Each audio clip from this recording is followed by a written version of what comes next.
नमस्कार, आप देख रहे हैं आपका अपना चैनल भिवानी हलचल खबरों के साथ में मैं हूं मनोज कुमार। आइए डालते हैं नजर आज के समाचारों पर।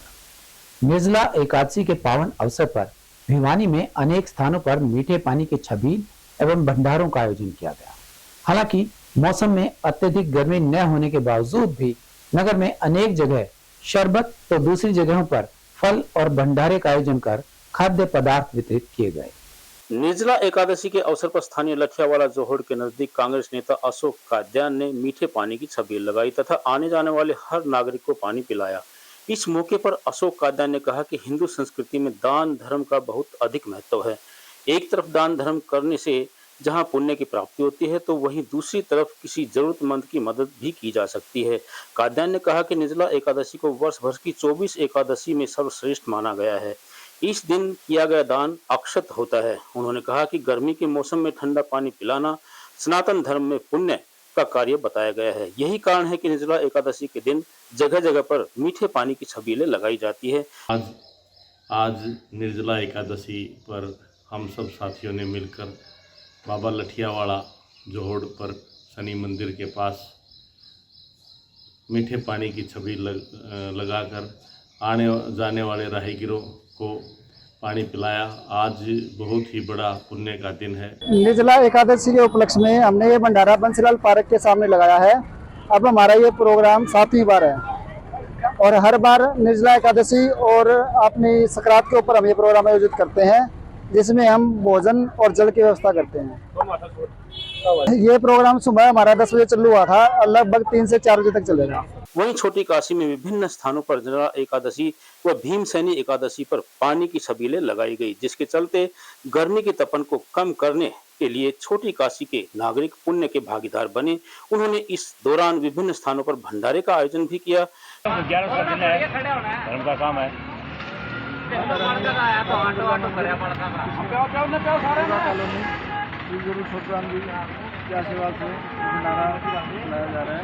भिवानी के गांव लालावास निवासी बीएसएफ के जवान सिपाही शहीद नरेंद्र कुमार का उनके पैतृक गांव में पूरे राजकीय सम्मान के साथ अंतिम संस्कार किया गया। जिला प्रशासन अधिकारी नगराधीश हरबीर सिंह, तोशाम के एसडीएम मनीष कुमार फोगाट एवं लोहारू के डीएसपी अशोक कुमार सहित अनेक अधिकारियों और सामाजिक संगठनों के प्रतिनिधियों ने पहुंचकर पुष्प चक्र अर्पित कर श्रद्धांजलि दी। उल्लेखनीय है कि गांव लालावास निवासी 27 वर्षीय नरेंद्र कुमार गत दिवस मणिपुर में भारत मां की रक्षा करते हुए उग्रवादियों से लोहा लेते हुए शहीद हो गए। बुधवार को सेना के वाहन में शहीद नरेंद्र कुमार का पार्थिव शरीर तिरंगे में लिपटा हुआ गांव में पहुंचा। शहीद के पार्थिव शरीर के गांव में पहुंचने की सूचना मिलते ही समूचे गांव के लोग अपने लाडले के अंतिम दर्शन व नमन करने के लिए हजारों की संख्या में एकत्रित हुए। गांव के शमशान घाट में शहीद नरेंद्र कुमार का अंतिम संस्कार किया गया। शहीद के पार्थिव शरीर को लेकर गांव पहुंची बीएसएफ सैन्य अधिकारियों की टुकड़ी के अलावा जिले के आला अधिकारियों, पुलिस के अधिकारियों, राजनीतिक दलों, सामाजिक संगठनों ने श्रद्धा सुमन अर्पित कर शहीद को अंतिम विदाई दी। शहीद सिपाही नरेंद्र कुमार के पिता किरोड़ीमल राजमिस्त्री के काम करते हैं, वहीं मां सुकंतला गृहिणी हैं। नरेंद्र कुमार ने 2013 में बीएसएफ बटालियन में नंबर 122 शिमला में भर्ती हुए थे। वर्ष 2015 में हिसार की नीतू के साथ नरेंद्र की शादी हुई, जिससे उनका एक 7 वर्षीय पुत्र हितार्थ है। नरेंद्र कुमार वर्ष 2019 में मणिपुर में तैनात था।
तो अपने बारे में बता दो और इसका क्या लगता था आपका नरेंद्र? मैं और क्या प्रदीप कुछ- कुमार हूँ। नरेंद्र कुमार मेरे सगे चाचे का लड़का है। मैं उसका बड़ा ब्रदर हूँ। कब इसकी ज्वाइनिंग हुई थी और ज्वाइनिंग 2013 की है जी। इनकी पोस्टिंग थी त्रिपुरा में और त्रिपुरा से कुछ उसके लिए अभी इस महीने में ही भेजे थे वहाँ पे मणिपुर। और मणिपुर में इनको संडे को ही, हाँ संडे ही, ये अभी संडे गया, संडे को ही हमारे पास फ़ोन आया था कि भाई ऐसे ऐसे बुलेट इंजरी हो गई। वैसे ठीक है, अब जो ही शाम को होते होते पता लगा कि भाई बुलेट इंजरी ज़्यादा है। तो हमें बहुत कोशिश की, लेकिन 29 तारीख को ही शाम को 6:20 पे फ़ोन आ गया था कि भाई उनकी हम बचा नहीं पाए उनको। हमने बहुत इनके कोशिश। परिवार में कौन कौन है? इनके परिवार में एक बेटा है। अभी जो मेरे छोटे भाई की वाइफ है वो 4 माह से प्रेग्नेंट है। और मम्मी है, पापा है, बड़ा ब्रदर है नरेंद्र से, और नरेंद्र के से बड़ा ब्रदर अनिल कुमार है। वो शॉप है उसकी फ्रूट्स वगैरह की। तो और यही है। पिताजी क्या? पिताजी वैसे तो मिस्त्री हैं, लेकिन उनके भी प्रॉब्लम है थोड़ी ही, क्या सिर में है, तो वो काम नहीं कर पा रहे अभी, तो घर पे ही हैं अभी। लास्ट टाइम बात हुई हो इनसे, क्या कुछ कह रहे थे? नहीं, लास्ट टाइम ऐसी कोई बात नहीं हुई हमारी। तो घर पे हम, हाँ ऐसा कुछ नहीं, हाँ घर पे तो बात होती रहती थी। हमारे से तो कभी कोई काम होता था या और डिस्कस करनी होती तभी कॉल होती थी। अदरवाइज घर पे बातें तो डेली होती थी, ऐसी कोई बात नहीं थी। लेकिन हमें उस दिन अचानक ही पता लगा। पेट्रोल की बचत एवं ई व्हीकल्स के बढ़ते हुए प्रचलन के चलते परसुई मोटर्स प्राइवेट लिमिटेड के संचालकों द्वारा ई व्हीकल्स के बारे में लोगों को जागरूक किया गया। इसी कड़ी में बुधवार को परसुई मोटर्स के संचालक श्री प्रदीप चौहान अपनी टीम के साथ वैश्य मॉडल स्कूल पहुंचे और छात्रों को जागरूक किया। हरियाणा सरकार द्वारा ई व्हीकल्स पर उपायुक्त के माध्यम से परसुई मोटर्स प्राइवेट लिमिटेड द्वारा West Model Senior secondary School में ई जागरूकता कैंप का आयोजन किया गया। कैंप में ई व्हीकल्स को लेकर छात्रों द्वारा पूछे गए सवालों को परसुई मोटर्स के डायरेक्टर प्रदीप चौहान द्वारा ई व्हीकल्स पर बच्चों को खुलकर उनके फायदे के बारे में बताया गया। जब इस बारे में उपायुक्त कार्यालय से आए हुए वेद प्रकाश से बातचीत की गई तो उन्होंने बताया कि हरियाणा सरकार द्वारा ई व्हीकल्स मोटर्स को ज्यादा से ज्यादा चलाने का आह्वान किया गया है। इससे पेट्रोल की बचत की जा सकती है।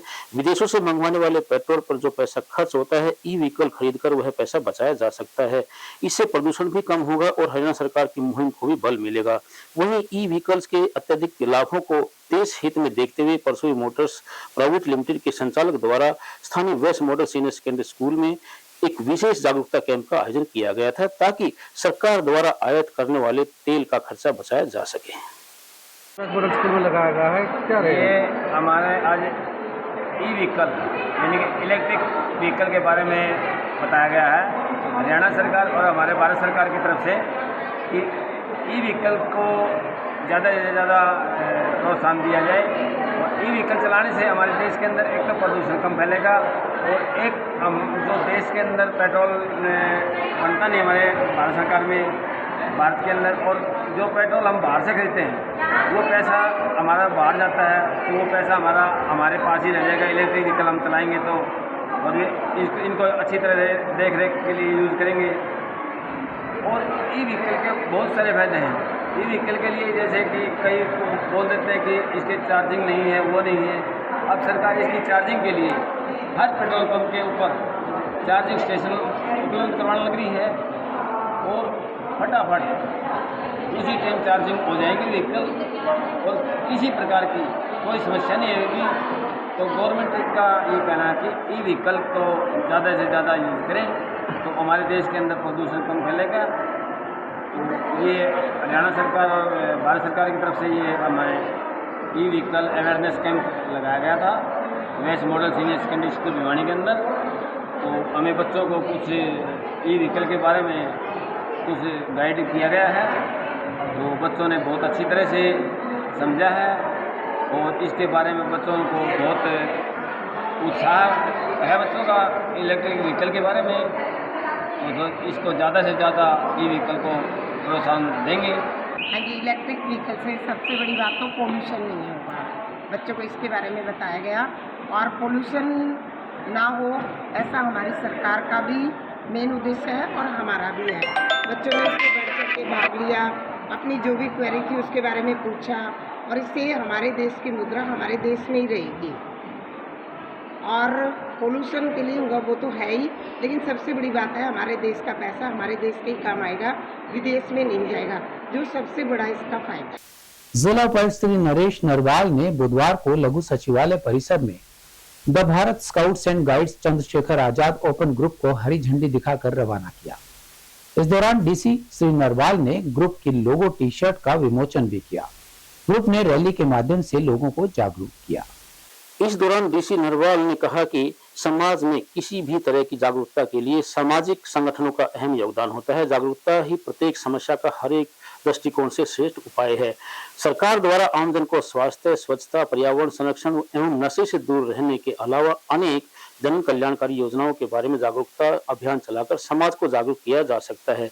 The Bharat scouts and guides Chandrashekhar Azad open group के संचालक लक्ष्मण गौड़ ने बताया कि ग्रुप लीडर सागर की अगुवाई में रैली के माध्यम से शहर में पुराना बस स्टैंड, हासीगेट, घंटाघर, Sarai Chaupata, SSD senior secondary school तक विभिन्न स्थानों पर युवाओं को नशे से दूर रहने के लिए जागरूक किया गया। आज एक रैली का आयोजन किया गया जिसमें कि नशा मुक्ति के ऊपर एक भिवानी रैली निकाली गई है स्काउट्स एंड गाइड्स के चंद्रशेखर आजाद ओपन ग्रुप ने। और आज जो रैली का जो मकसद है वो यही मकसद है कि जो आजकल के जो नौजवान जो साथी हैं सभी नशे के प्रति नशे में बड़े लीन रहते हैं। तो हमारा तात्पर्य यही रहेगा कि आज जो हम एक रैली निकालें और एक लोगों को एक शपथ दिलाएं कि वो इंटॉक्सिकेशंस को अवॉइड करें और एक सरल जीवन व्यतीत करें।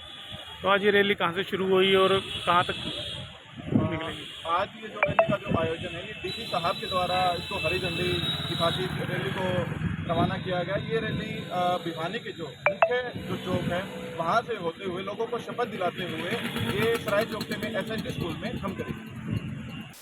भिवानी में मुख्यमंत्री उड़न दस्ता एक बार फिर एक्शन मोड में देखने को मिला। स्थानीय रेलवे रोड पर स्थित पुराना पटवार खाना में बुधवार को छापेमारी के दौरान ड्यूटी टाइम में कानूनगो एवं पटवारी नदारद मिले। इस मामले में टीम द्वारा डाटा खंगाला गया और आगामी कार्यवाही भी की गई। आपको बता दें कि इस पुराने पटवार खाने में 22 पटवारियों का स्टाफ है। छापेमारी के दौरान एक पटवारी अनुपस्थित व 7 पटवारी देरी से पहुंचे। ऐसे में अपने कार्य के लिए आए आमजन को काफी परेशानी देखा गया। वहीं आमजन का कहना है कि वे पिछले कई दिनों से घर का जरूरी काम छोड़कर छुट्टी लेकर पटवार खाने के चक्कर लगा रहे थे, लेकिन उनका कार्य न होने की वजह से उन्हें काफी दिक्कतों का सामना करना पड़ रहा था।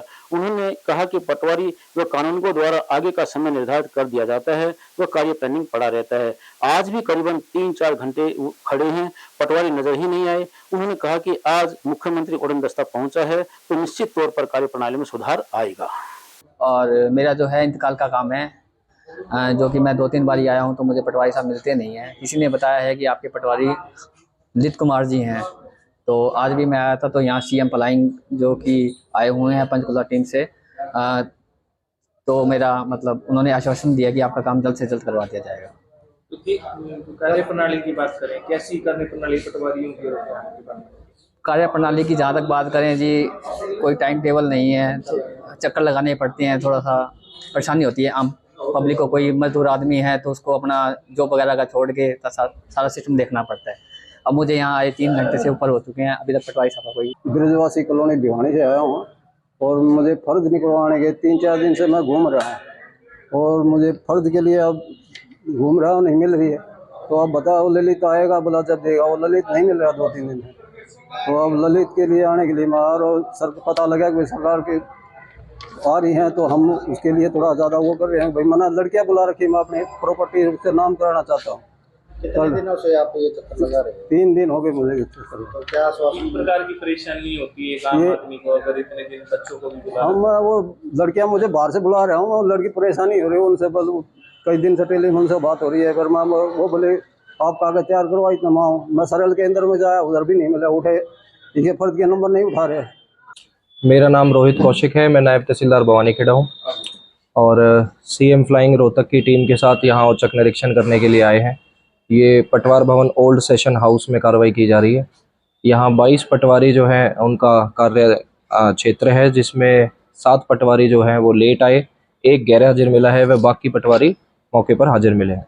देखिए, जो शिकायतें मौके पर मिली हैं उनकी कोशिश की गई है निपटवाने की। उचित दिशा निर्देश दिए गए हैं पटवारियों को, जल्द से जल्द समाधान करवाएंगे। पब्लिक को किसी तरीके की कोई परेशानी नहीं होगी। आगे के लिए क्या निर्देश दिए जाएंगे पटवारियों को कि जिससे लोगों को चक्कर ना काटनी पड़े? जी, समय पर आने के लिए सबसे पहले तो पाबंद करा जाएगा सभी को कि समय पर अपने कार्यालय में पहुंचे, वे अपनी अपनी सीट का काम तुरंत सुबह आकर के शुरू करें। और जिस तरह जो भी, क्योंकि केसेस काफ़ी वैरायटी होती है रेवेन्यू के मामलों में, तो केस टू केस बेसिस पे जितना बेस्ट पॉसिबल सोल्यूशन दिया जा सकता है वो निर्देश दिए गए हैं मेरी तरफ से। राजकीय कन्या वरिष्ठ माध्यमिक विद्यालय की छात्रा पायल ने अंतर्राष्ट्रीय स्तर पर थाईलैंड में आयोजित प्रतियोगिता में रजत पदक जीतकर अपने देश का नाम रोशन किया। छात्रा की इस जीत पर विद्यालय प्राचार्य श्रीमती पुष्पलता एवं स्टाफ सदस्यों ने छात्रा के विद्यालय पहुंचने पर भव्य स्वागत किया और उसके उज्जवल भविष्य की कामना भी की। हाल ही में थाईलैंड में आयोजित 7 दिवसीय कराटे प्रतियोगिता में भिवानी विद्यालय की छात्रा पायल ने 12 देशों की इस प्रतियोगिता में, जहां करीबन 500 खिलाड़ी हिस्सा ले रहे थे, ऐसे में मुश्किल कंपटीशन में 3 देशों के प्रतिनिधियों को हराकर रजत पदक जीता। और उनकी इस जीत की खुशी में खेल प्रेमियों और विद्यालय स्टाफ ने उनके लिए ढेर सारी शुभकामनाएं दी और उनके उज्जवल भविष्य की कामना की। वहीं इस अवसर पर पायल के परिजन, कोच व वार्ड नंबर 25 के पार्षद विनोद कुमार विशेष रूप से पहुंचे। उनके कोच ने बताया कि पायल बहुत ही जुझारू छात्रा है और राष्ट्रीय स्तर पर उत्कृष्ट प्रदर्शन करने के बाद इसका चयन जब अंतर्राष्ट्रीय स्तर पर हुआ, तभी उन्हें लगा था कि छात्रा कोई न कोई मेडल अवश्य लेकर के आएगी और उसे चरितार्थ करते हुए पायल ने रजत पदक जीता और अपने देश का नाम रोशन किया। ये मेरे कोच जी हैं और ये मेरे स्कूल के, मतलब कि ये मेरे स्कूल स्टाफ है और ये हमारे प्रिंसिपल मैम जी, और सबसे बड़ा सहयोग है मेरे माता पिता जी का और मेरे कोच जी का, जो कि मैं आज इस मुकाम पे गई, और मेरे स्कूल वालों का। मैं कराटे गेम करती हूँ और अंतर्राष्ट्रीय कराटे चैंपियनशिप में मैंने सिल्वर मेडल हासिल किया है थाईलैंड के अंदर, जो बैंकॉक खोंगिस्ता के अंदर हुआ था। पहली फाइट हुई थी मेरी इंडोनेशिया, जिसको मैंने 5-2 से हराया, और दूसरी हुई थी मलेशिया, जिसको मैंने 4-1 से हराया, और तीसरी हुई थी मेरी उसके साथ यूक्रेन के साथ, जिसको मैंने 2-1 से हराया। अब सिल्वर लेके आई हूँ और अब आगे मेरे सर का और मेरे स्कूल का, माता पिता का सहयोग रहेगा और मैं आगे गोल्ड भी लेके आऊँ। इससे पहले भी काफ़ी मेडल लेके आई हूँ। यहाँ 20 मई को मेरे को गोल्ड मेडल आया था देहरादून के अंदर। बहुत बड़ी सफलता मिली है। विद्यालय की बालिका है, भिवानी की बेटी है और हमारी बेटी है, जिसको अंतर्राष्ट्रीय स्तर पर जो है सफलता मिली है। तो पूरा विद्यालय बहुत हर्षोल्लास से इनका स्वागत करता है और ये इंटरनेशनल लेवल पे कराटे चैंपियनशिप में 4 देशों की टीम को जो है 3 देशों की टीम को हराया और जापान की टीम से जो है ये 0.2 से रह गई। इसमें इनको रजत मिला है और 12 देशों की टीम ने भाग लिया था।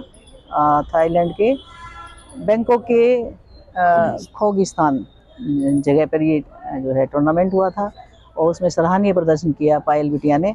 तो हम सब जो है उनके उज्जवल भविष्य की कामना करते हैं। और विनोद कुमार, पार्षद वार्ड 25 से। तो ये बिल्कुल बिटिया की मेहनत रंग लाई है, कोच साहब की मेहनत रंग लाई है। जिस परिस्थिति में इसने बच्ची ने खेलना शुरू किया, घर की तरफ से कोई सहायता नहीं थी, इसको कोच साहब ने बड़ा सहारा दिया और फिर हमने आपके मीडिया के माध्यम से पूरे शहर से अपील की थी कि एक गरीब बच्ची है, इसको कैसे भी बाहर खेलने के लिए उत्साह बढ़ाए और इसकी आर्थिक मदद की जाए।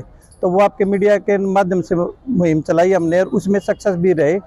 जो भी इसका खर्चा लगा वो सब लोगों ने आप लोगों के माध्यम से, सर ने और सभी ने सहयोग किया जब ये बच्ची खेल के आई है वहाँ पे। के लिए और पूरे देश के लिए बहुत ही गौरव की बात है कि हमारे भिवानी शहर से ये बिटिया थाईलैंड में 4 दिवसीय जो अंतर्राष्ट्रीय टूर्नामेंट था, जिसमें 12 देशों से करीब 450 खिलाड़ियों ने भाग लिया था, जिसमें पायल ने -16 ईयर्स में पार्टिसिपेट किया और 3 देशों को हराकर बहुत अच्छा प्रदर्शन करते हुए रजत पदक हासिल किया। बारिश के मौसम में प्रतिवर्ष वन विभाग द्वारा लाखों की संख्या में पौधारोपण का लक्ष्य रखा जाता है। इस तरह से प्राप्त जानकारी के अनुसार अब तक भिवानी में लगभग 32 लाख पौधे लगे हुए हैं, जबकि इस बार 5.5 लाख पौधे लगाने का लक्ष्य रखा गया है। जब इस बारे में वन विभाग के डिप्टी सुपरिटेंडेंट निशांत सोनी से बातचीत की गई तो उन्होंने बताया कि वन विभाग द्वारा अब की बार शहर को हरा भरा बनाने के लिए फलदार पौधे और छायादार पौधे तकरीबन 5,06,000 के आसपास लगाए जाएंगे। इसके लिए वन विभाग द्वारा मास्टर प्लान तैयार लिया गया है। पिछले वर्ष वन विभाग द्वारा 6,30,000 पौधे लगाए गए थे, लेकिन अब की बार उनकी खामियां आने के कारण कम पौधे लगाए जा रहे हैं।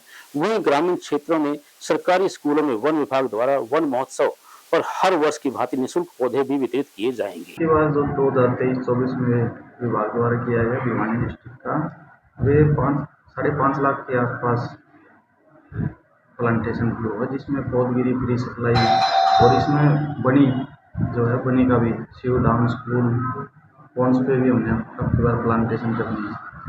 और जो लास्ट ईयर किया था उसमें 6 लाख के करीब प्लांट्स हमने लगाए थे, जिसमें जैसे पौधगिरी फ्री सप्लाई में 2,74,000 समथिंग किए थे और अलग अलग स्कीमों में अलग अलग तरह के प्लांटेशन।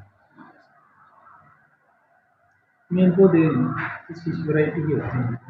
पौधे हमारे छायादार भी पौधे होते हैं, मैक्सिमम तो छायादार जैसे बकैन, नीम, पीपल, बड़, इनकी क्वांटिटी थोड़ी ज़्यादा है।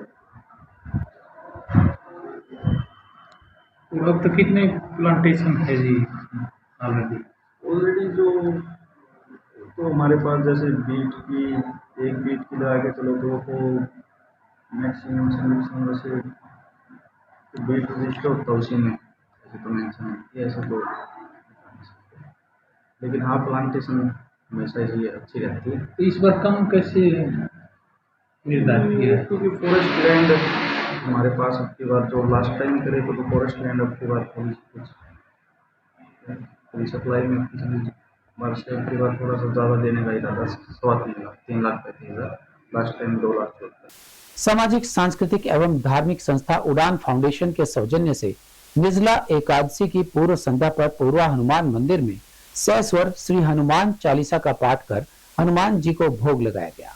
वहीं यहाँ एकत्रित जरूरतमंद लोगों को संस्था के सदस्यों द्वारा खाद्य सामग्री एवं पेय पदार्थ वितरित किए गए। आपको बता दें कि उड़ान फाउंडेशन एक सामाजिक सांस्कृतिक धार्मिक संस्था है। इसका उद्देश्य समाज के लोगों को हिंदुत्व की ओर जागृत करके हमारी सनातनी परंपरा से अवगत करवाना है। पुराणों में कहा गया है कि जेठ के महीने में एकादशी के समय किया गया दान बड़ा ही फलीभूत होता है। जब चारों ओर प्रकृति अपना ग्रीष्म रूप दिखाती है तो उसकी तपन को शांत करने के लिए भगवान से प्रार्थना की जाती है और भगवान को पेय पदार्थ अर्पित किए जाते हैं। इस दिन हिंदू औरतें निर्जल रहकर व्रत करने का संकल्प करती हैं और अपने परिवार की मंगल कामना करती है। ये जो अभी हमने कैंप में जो बांटा उड़ान फाउंडेशन की तरफ से, ये सारे मेंबर्स बैठे हैं, शरीता जी इनके मेंबर्स हैं और इन सब ने गर्मी से बचने के लिए इन बच्चों के लिए तरबूज, कोल्ड ड्रिंक्स और ठंडी चीज़ें बांटी हैं ताकि हम थोड़ी बहुत सेवा कर सकें इन बच्चों की। उड़ान फाउंडेशन जो कि एक सामाजिक संस्था है और हम समय समय पर इस तरह के कार्यक्रम करते रहते हैं। ज़रूरतमंद बच्चों को जैसे स्टेशनरी वितरित करना है, उनकी ज़रूरतमंद चीज़ें हम समय समय पर वितरित करते रहते हैं। जैसा कि सभी जानते हैं कि कल निर्जला एकादशी है, तो उसकी पूर्व संध्या पर यहाँ पर पूर्व हनुमान मंदिर के पास में हमारे जो भी उड़ान फाउंडेशन के सदस्य हैं उन्होंने आकर यहाँ पर पेय पदार्थ है, फ्रूट्स है, स्टेशनरी है और बिस्किट्स वगैरह सभी वितरित किए हैं ताकि ये भी एक धर्म का कार्य है। हम भी इस धर्म के कार्य में अपना हाथ भी थोड़ा सा बटाना चाहते हैं और इस तरह के कार्यक्रम होते रहने चाहिए। और भिवानी वासियों को कल निर्जला एकादशी की हार्दिक शुभकामनाएं। और ये एक बहुत ही बड़ा हिंदुओं का त्यौहार है, हम सबको इसे मिलजुल कर मनाना चाहिए। स्थानीय राजकीय मॉडल संस्कृति सीनियर सेकेंडरी स्कूल में ग्रीष्मकालीन अवकाश से पहले अभिभावक अध्यापक मीटिंग का आयोजन किया गया। इस पीटीएम में पहुंचे करीबन 500 अभिभावकों को बच्चों के होमवर्क से लेकर अपनी संस्कृति और संस्कार सिखाए जाने की अपील करते हुए आवश्यक दिशा निर्देश दिए गए। हमारे संग में बस इतना। अगले के लिए देखते रहेगा आपका अपना चैनल भिवानी हलचल। इस बारे में मॉडल संस्कृत स्कूल की प्राचार्य सविता घनघस ने बताया कि किस प्रकार बच्चों को छुट्टी का काम करना है, इसको लेकर आवश्यक दिशा निर्देश जारी किए गए हैं और अभिभावकों को बताया गया कि किस प्रकार टीचर बच्चों को काम देंगे और इसके अलावा 10वीं से 12वीं तक के बच्चों को सरकार के द्वारा दिए गए टैब के माध्यम से ही काम करना है। इसके साथ साथ बच्चों को वीकली होमवर्क दिया जाएगा और टीचर उसको चेक करेंगे और बच्चों को महीने के आखिर में अच्छा काम करने वाले बच्चों को सम्मानित भी किया जाएगा।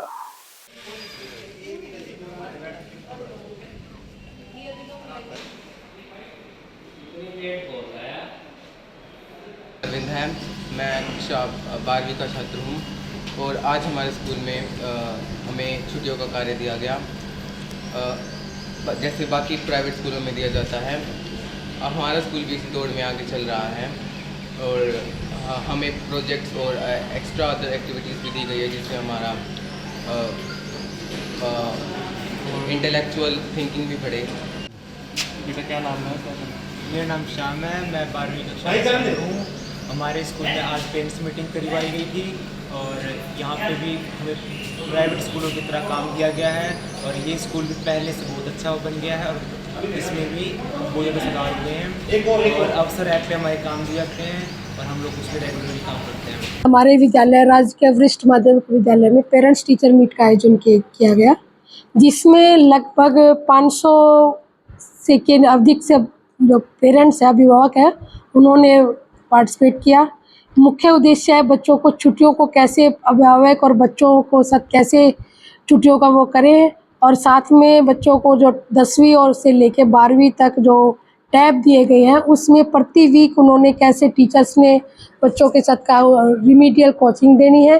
साथ में उन्होंने ई अधिगम के अनुसार बच्चों को हीरो जो है वो भी एक नया कॉन्सेप्ट जो है सरकार ने शुरू किया है कि वीकली बच्चों को होमवर्क देंगे और उसमें टीचर्स जो है उसको चेक करेंगे और फिर उसमें बच्चों किस बच्चे ने ज़्यादा काम किया उसको मंथ के एंड में एज ए हीरो जो है वो बच्चों के साथ किया जाएगा।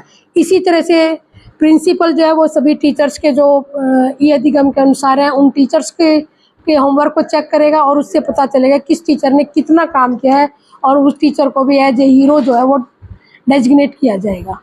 दूसरा एक कल जो सरकार ने एक लाइब्रेरी के लिए दी थी कि सभी बच्चों को 9वीं से 11th 12th के बच्चों को 2 बुक्स और 6 to 8 क्लास के सभी बच्चों को जो है 1 बुक जो है लाइब्रेरी की इशू की गई है और ये काम जो है काफ़ी अच्छे तरीके से स्कूल में किया गया, क्योंकि इस बार आप रिजल्ट के हिसाब से भी देखेंगे भी और भी अगर हम ओवरऑल हम भिवानी के बारे में बात करें तो हमारा रिजल्ट भी जो है प्राइवेट के हिसाब से बिल्कुल जैसे 10th क्लास का हमारा 91% है और 12th क्लास का हमारा 68%। तो हम हर चीज़ में उनके साथ बेहतर है शिक्षा मिलेगी, थोड़े से पैसों में और अच्छी शिक्षा मिलेगी। आप उसमें MRP देखिए कितना रुपए लिखा हुआ है, उस रुपए को पैसे में कन्वर्ट कीजिए।